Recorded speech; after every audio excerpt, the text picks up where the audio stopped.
সাংবাদিক গাজীপুরে যে সাংবাদিক তুহিন হত্যা হয়েছে, সেই তুহিন হত্যার আসামিদের অবিলম্বে সবাইকে গ্রেপ্তার করে যদি কঠোর শাস্তি মানে আমি ফাঁসি চাই।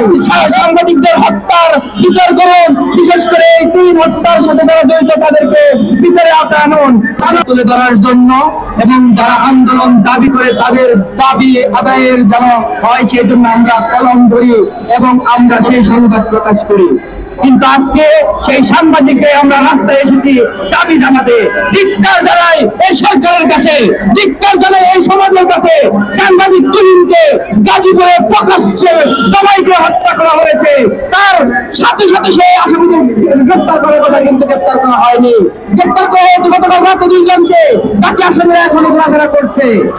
আবার আমরা এও দেখতে পেরেছি বিগত দিনে সাগরমণি সহ অনেক সাংবাদিককে খুন করা হয়েছে, কিন্তু গত 17 সাংবাদিক হত্যার বিচার হয়নি। কেন বিচার হয় না? কারণ সেই সাংবাদিক হত্যার সাথে, সাংবাদিক নির্যাতনের সাথে এই পেটুয়া সরকারের বাহিনী এবং এই সন্ত্রাসীরা তাদের সাথে যোগসাজশ থাকে। তারা কিছুদিন এই বিষয়টা আলোচনা আসবে, কিছুদিন পরে তারা জামিন পাবে, তারা বেরিয়ে যাবে।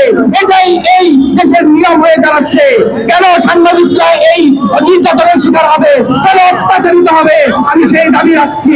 আমি অবিলম্বে বলতে চাই, যদি এই সাংবাদিক গাজীপুরে যে সাংবাদিক তুহিন হত্যা হয়েছে, সেই তুহিন হত্যার আসামিদের অবিলম্বে সবাইকে গ্রেপ্তার করে যদি কঠোর শাস্তি মানে আমি ফাঁসি চাই। এই ফাঁসি হলে একবার যদি এই সন্ত্রাসীদের ফাঁসি হয়, তাহলে এই সন্ত্রাসীরা আর সাংবাদিকদের তুলে দেওয়ার সাহস পাবে না। একের পর এক এই সাংবাদিক নির্যাতন আর হবে না।